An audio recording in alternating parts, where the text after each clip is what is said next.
Welcome back to Grit Gym, guys. We come to you every day, every weekday at 12:30. And today we have Katie Savage on. She's got an apparel line. We're really excited to have her.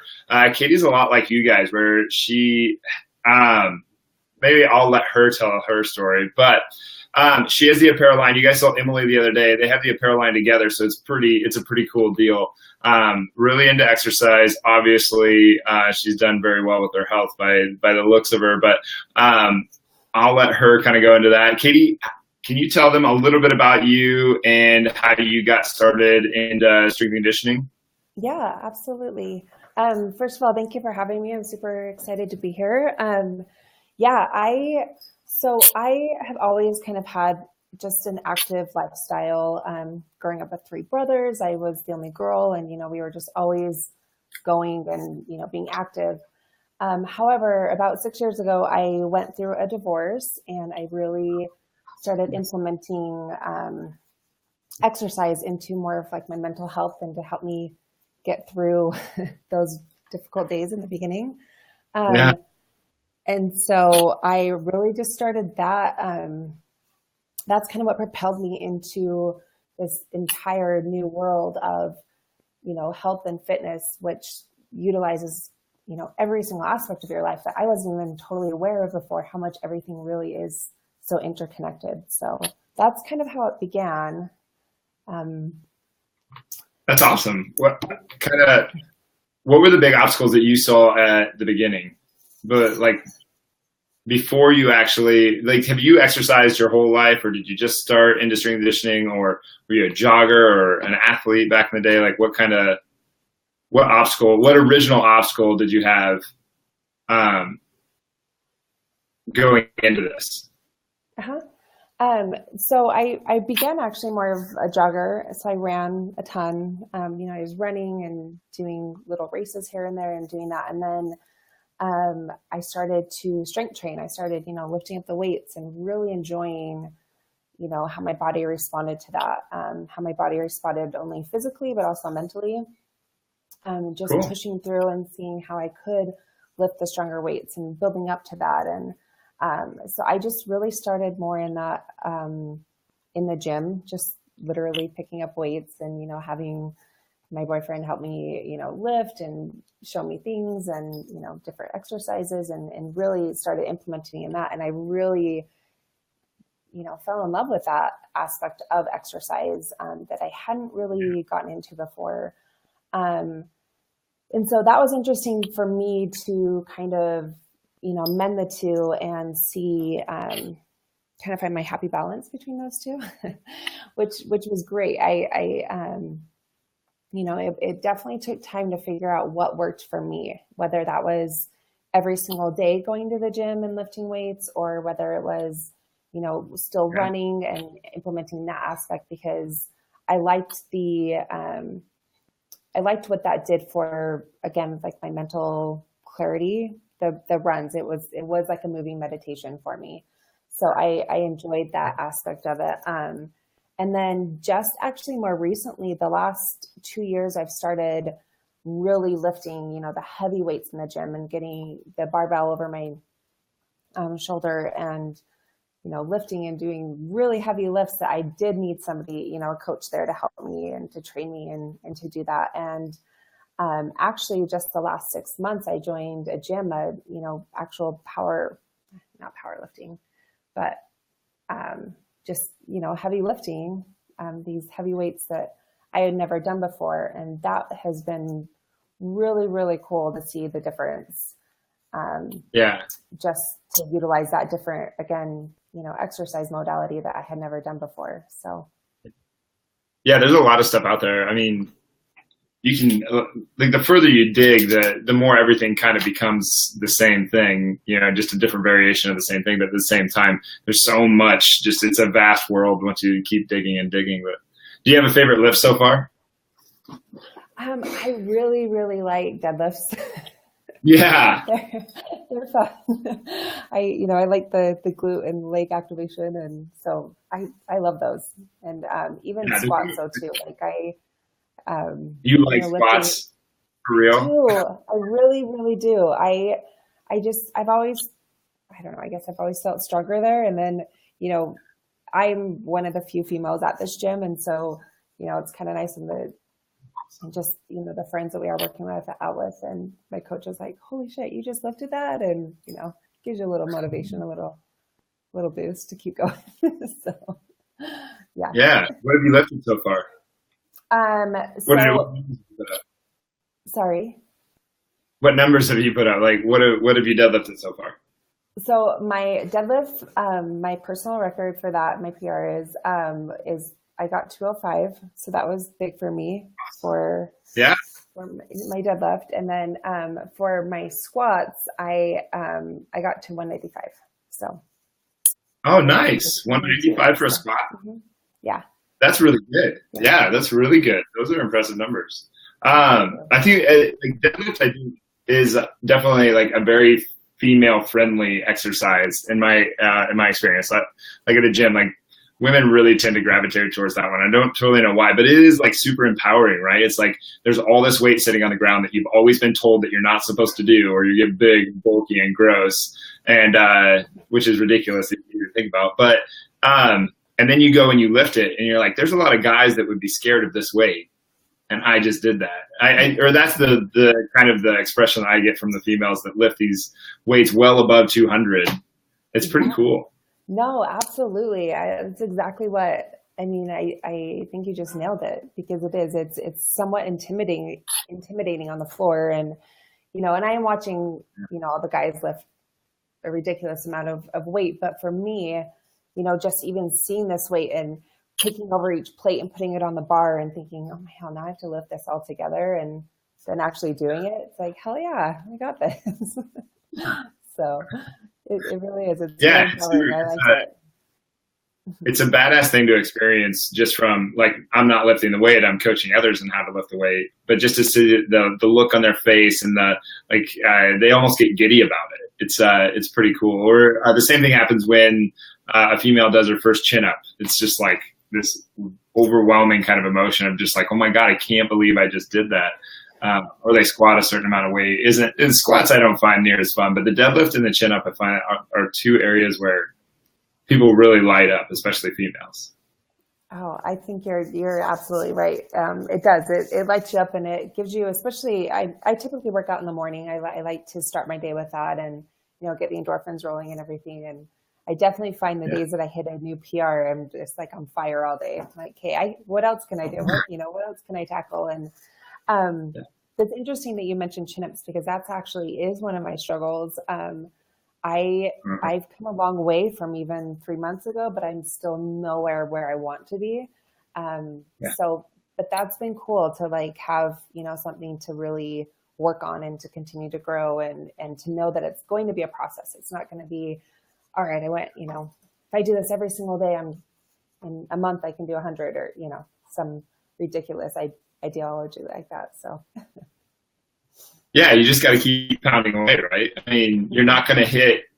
You don't have to do your absolute best ever. You shouldn't even try to do as much as you possibly can every single day. But if you show up and you put in any amount of work is better than zero work, you're going to progress, right? Absolutely. Exactly. And that's. Oh, am I having a back? Audio sound back to you? Or are you okay? I can hear you. Okay. I think that shows that is awesome that way, because my coach is the same, where, you know, we're not hitting PRs every day. It's strategic, you know, modality that's being taught, which I think is good to recognize, because I think a lot of people, sometimes there's this misconception that you go to the gym and you just have to kill it and crush it every single day, lift as much and do as much as you can. And that's when injuries happen. That's when, you know, setbacks occur. Because if you really do want to progress, like, there's a strategy behind it, you know, and you got to stay with your body. So I think that's an important aspect that maybe isn't talked about that often. So. No, yes. Well, like, the thing is, you're teaching your body how to do something. And if you're continually trying to submit the body into improving its strength, then the body's just screaming for you to stop. And eventually it's going to just sit you down with pain, right? So it's an interesting thing no one's going to the gym and just beasting out every day over and over and over. like they're working smart just as much as they're working hard if they're progressing.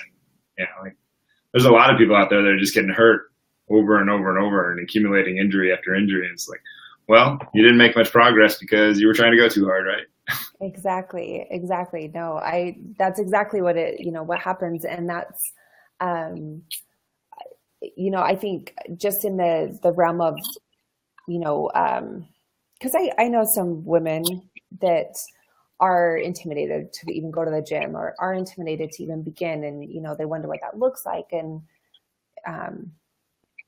how much stress that's going to be or how much, extra that's going to add to their life in regards to like struggle, And so I think just being really clear about that. It's like, no, it's progress every day. It's not just going in and beast moding it every single day for the rest of your life. And that's, that's not what you're signing up for at all.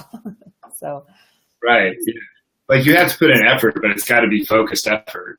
It'd be silly to sit there and try to I remember when I first started lifting, I wanted to break a record every time I walked into the gym. So it sounds like it's a little silly even to think back on. I mean, that's like almost 20 years ago now, but still, it's not going to work for very long.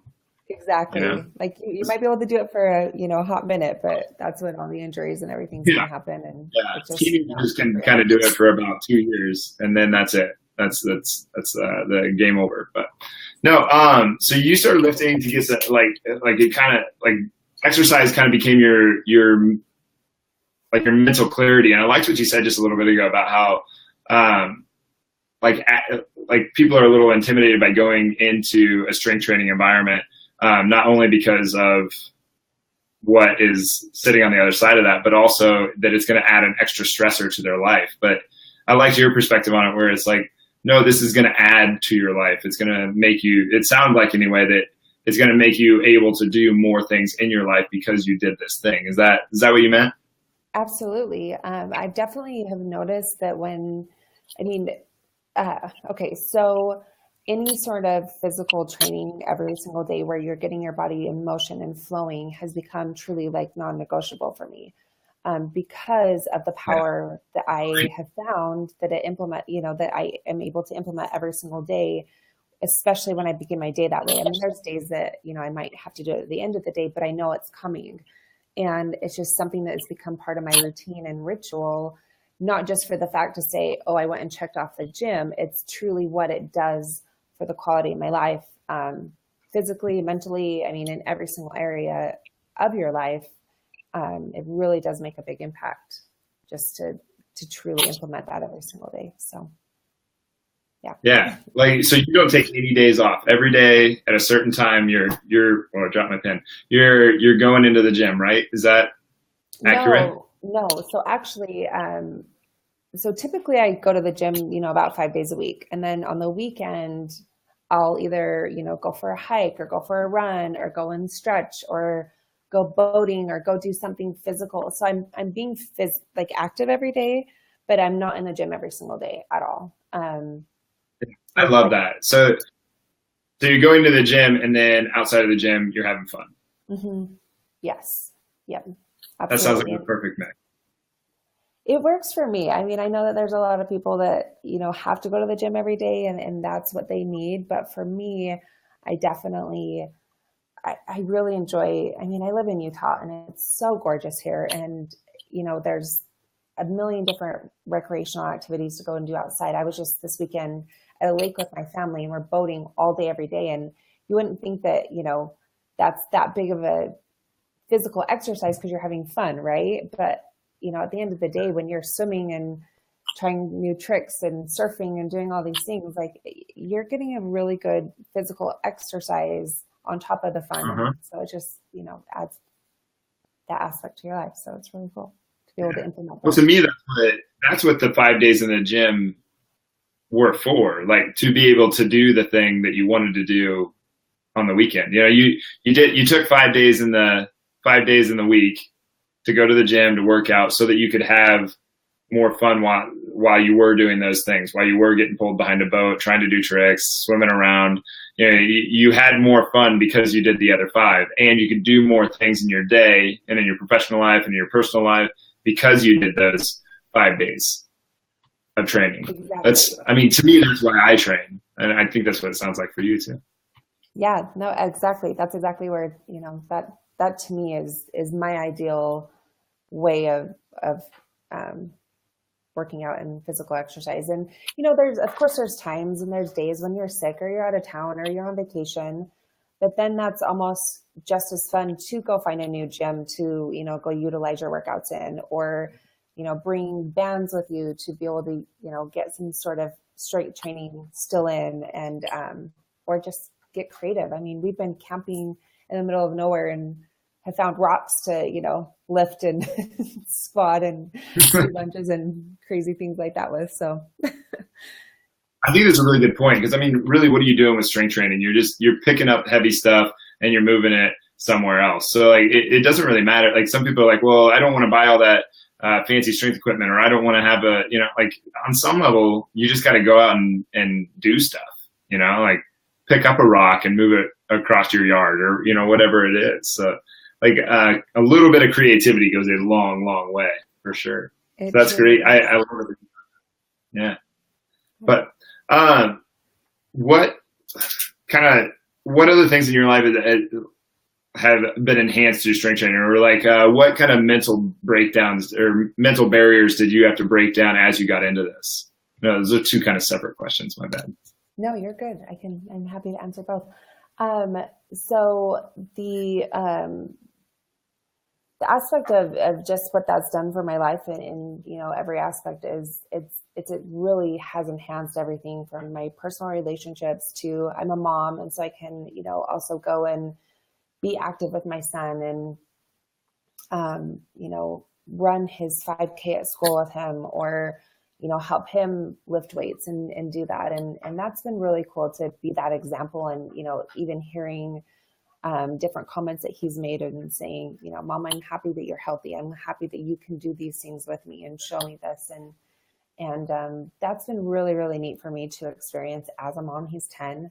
And then the other part is going to a gym and lifting. So I did kind of have to hit this little plateau where I wasn't having the result that I wanted, to get. Like I was trying to get to another place, and I kind of hit this plateau. I was a little bit burned out on, everything I'd been doing. And that's when I was like, okay, maybe I get to go try this powerlifting, and maybe I get to go try this aspect. And I was nervous that, I was going to get big and bulky, like truly. And I know that sounds like, this, I don't know, funny idea that's like, oh, whatever, no, you're not. But it truly is a concern with women. Like, I think in the back of our mind, we're going, I mean, I see the really strong women, don't get me wrong. And I think, wow, I mean, that's incredible. That's perfect. But for my body type and who I am, like, I don't want to be bulky. I'm not like trying to be some big power lifter. I'm doing it for my, my mental clarity and health, and for my physical body, just to feel healthy and to feel good and to feel confident in myself. And so I was a little bit nervous about that. And when I first went into this gym, I definitely had that conversation with my coach saying, okay, I'll try to lift this heavy weight, but don't, I'm not trying to get these massive like thighs or arms or anything like that. I just want to be like toned and lean and strong. You didn't want the thunder thighs or the quadzillas? Not really. I mean, I was like, I'll pass on those if that's okay. Yeah. So, yeah, but it's been really cool to see that, that definitely is a myth. And, especially again, I think it's really, really important to have a coach, like yourself and like my coach, that truly know what they are doing as well. So it's important to do your research and make sure you're going to somebody that understands that aspect and can show you how to do it. So. Yeah, I love it that you said that. Like, you really do want somebody that knows what they're doing, that and cares enough to learn more on a continual basis too. Like, that's one of the biggest drawbacks of this industry, is just how low the barrier to entry is. Just anybody can jump into it. I kind of like that, but at the same time, it leads to a lot of exercise enthusiasts that just have no clue, but are getting people hurt right and left. But so you had a coach from the get-go of your strength training journey, right? Yes, I have. That's And so awesome. I've been lucky that way. And he's really, really knowledgeable what he does. And, you know, just really good to set us up to even before we start lifting. It's not like you go into the gym and it's like, all right, you know, here's your weight. It's going through these flows and stretching and, you know, really, really utilizing your body to make sure everything's even and That's really fantastic. balanced. So, yes. Yeah. How did you decide on your coach? So my fiance he was already working out with this coach, and I knew him personally as well. And I was seeing the results that he was having. And again, I was stressed at the time and trying to figure out what to do. And he's the one that actually recommended it and said, hey, you know, you should, why don't you come give this a try? And again, like I did respect this guy already for what he had done. You know, for friends and like I said, my fiance and where they were at. And so I was just really impressed with that. And so I trusted him with the results that he'd already proven, you know, with past. And it's just been great. It's just happy ever after, huh? So far, yes. So far, so. Happy ever after with a lot of grinding hard work in between, right? Sorry, say that again. There was it's happy ever after with a lot of like grinding and like hard work in the middle. Yeah. Yes. Isn't that what happily ever after is, right? There's always not just this happy fairy tale. It's a hell of a lot of grinding and hard, you know, hard in between, but it's worth it. Yeah. Like we've kind of hit on relationships a couple of times in here, but like I really think like, there's a big difference between finding a relationship that works and being in a relationship that's willing to work at it, you know? Yes. And I see a lot of people do that where they jump into these relationships and they don't want to work at it. They're just like, does it work? Or does, you know, like, are we right for each other? And are they the one? And I'm like, no, like, what are you even asking that for? Like, is this other person willing to jump into this and get their hands dirty like you are and actually work to have this incredible expand your relationship? I look at it the same way as strength training. Like, are you willing to work at it? But absolutely. I don't know if that's. No, that's really, really true. I mean, especially somebody who has gone through a divorce and has been, you know, through that aspect and then, you know, being where I'm at now. And it really, that is definitely one of the key components that I, you know, have been observing in other couples and relationships that do make it work is it's almost inevitable that you're going to go through like some really challenging, hard times. And at the end of the day, you know, I have this coach actually made this like brilliant statement that I love. And she said, you don't commit to your partner, you commit to the relationship. Oh yeah. Brittany Fishbeck, let me give her credit for that. And to me, I was just like, it's so brilliant when you look at it from that perspective, because you are truly just committing to the relationship, because there's going to be days and times when you're like, screw this. I don't want to do this. I'm so frustrated. I am, you know, what the hell? Yeah. And then you'll have times when you're just like on fire. But if you have both people that are both like, okay, I'm committed to this, like, let's go, let's do this, let's make this work, regardless, like hell or high water, I believe that's the component, because everybody, I don't know, I don't want to, you know, generalize and say everybody, but it's a misconception that, oh, it's just perfect and everything's going to be fairy tale and rosy. Yeah, in the beginning, like, of course you're Twitter-pated and it's fun and new and exciting. But after years down the road and going through trials and going through, you know, having kids and career and family and relationships and health and, you know, everything in between, you're going to have stuff come up. And that's when it matters. Like, even if you fall on your face, even if things do get hard, like, are you still committed to the relationship, or is it like, this is too hard, this is too much, we just don't work, you know? I know I just kind of went off there, but clearly. Yeah, no, you just said it, like, oh, we just don't work. It's like, well, then you weren't, like, we just don't work, then you weren't committed to the relationship, you weren't committed to you weren't committed to making everything better. Like, you weren't committed to the work it takes to actually put into this thing to grow this out. It's this similar to strength and conditioning, just because, like, if you're if you're not committed to doing it every day, then, or to doing it 5 days a week or whatever it is, the time that you commit to it, then it's not going to progress on for you. Like anything is that. I don't know. I think most things are that way. But 100%. it's really, I mean, I think with anything that's important in your life, I mean, if you're committed to it and it's important to you, you're going to put in the effort every single day. And but this is maybe, I don't know if people fully agree with me, but I don't care. I think there's a misconception that, oh, well, it's important to me, so I'm just gonna put in the work, you know, day in and day out. Well, just like strength and conditioning, you're gonna have days where you might, you know, need to stay home and stretch and relax rather than going and powerlifting. Like, but you're still doing that, and it's for like the overall good of your body and your health to get you to that next level. And so, like, even with a relationship, it's not just rosy and amazing day in and day out and, oh, I'm putting in the work. Like, no, there's times like you freaking hit a wall and, you know, like you feel like you just got smacked down, or just like, yeah, I mean, not in that was a horrible terminology. you just feel like, you know, hopefully isn't happening. Yeah, you just that was bad. You just fell on your face, but you know, you get back up and you reevaluate and you come back and you keep going if you're committed to the relationship. So I don't know. When I had this, you know, coach at one time tell me that, I was like, that's the most brilliant analogy, because it takes you out of that mindset of saying, you know, you're committed to a person.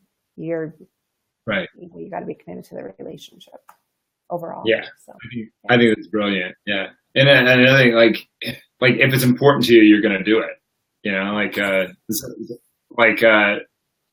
relationships are innate in us, right? We're human beings. Like we're going to build relationships. So it's like health, wealth, relationships, time. Like it's important to know about all of those things. So like if relationships are one of our most important resources, then we should learn about that and have mentors within that and hire coaches and do all the things that we were going to do for strength and conditioning too. So my personal opinion, anyway, from my perspective, if it's important, you do whatever it takes to make sure that those things grow.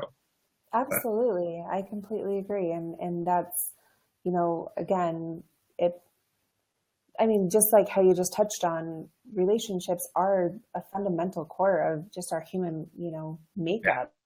A lot of people, you know, oh, I'm happy alone. I'm happy this. And it's like, no, we are meant to be together. Like we are meant to have, you know, a personal relationships and friendships and, you know, every relationship across the board. Like we're meant to be around people. And of course, the most fulfilling are our family and those intimate relationships. I mean, personally, but it comes into balancing everything. So yeah, if it's important to you, you're going to make it work, and you're going to figure out, you know, what that looks like to you, and finding somebody that, you know, you guys can match and say, this is what's important to me. And, you know, we can match up on these, you know, to balance everything out. Like that's where it's at, when you can truly be in that space. And, you know, like you said, as well as, it really is like it's in all those areas in your life. It's truly balancing every single aspect of your life, and that's like when the happiness and the joy comes, you know. So yeah, that's what's and on some level you have to earn that. I mean, it's a wonderful thing that you would do have to earn it, because then it makes it better. It makes it more important and more valuable to us. But absolutely, pretty cool. But Katie, I say that I'm always going to end these at 1 o'clock, and I never do because I get so into the intrigued in the person. But where can they find you? Where can they follow you? Where can they find you? Yeah, go for it. Oh no, sorry, I didn't mean to interject and cut you off. I'm on Facebook just as Katie Savage. Emily and I have an apparel line, savageandfrasilla.com, so you can find us, you know, online. We have a Facebook page. We have Instagram, Savage and Frasilla on Instagram as well. And then on Instagram, I'm _Katie_Savage as well. follow my personal pages on that. And Cool. yeah. You lucked out with that name. It's an awesome name. I know, right? We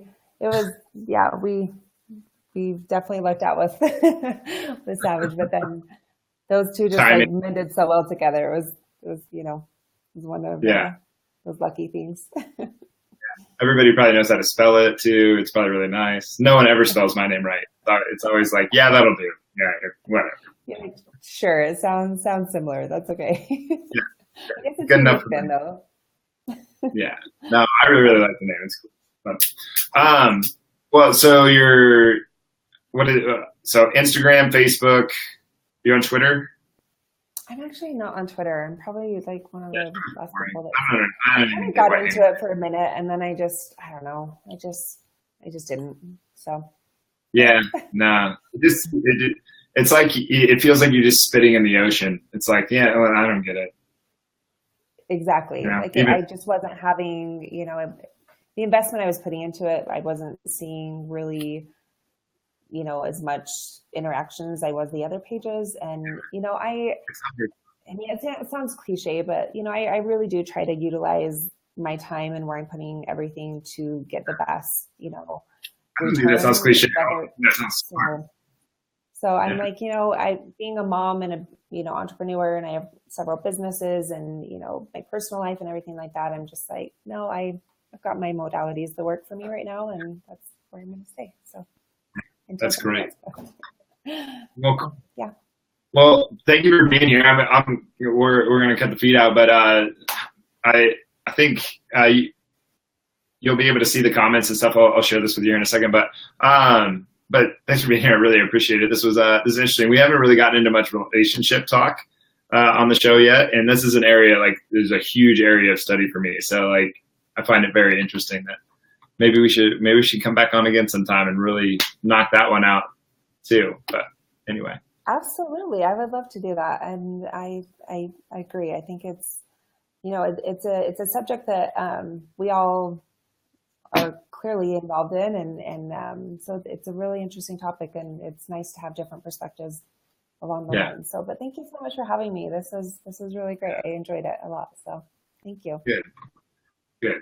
All right. Well, we're going to end feed. Thanks, guys, for being here. If you have any questions, just put them in the comments section below, and Katie will be able to see them. Hopefully, she can respond to it. Yeah, you're on Facebook. Duh. All right. Well, we'll see you guys soon tomorrow, 1:30. Thanks for being here. Thank you.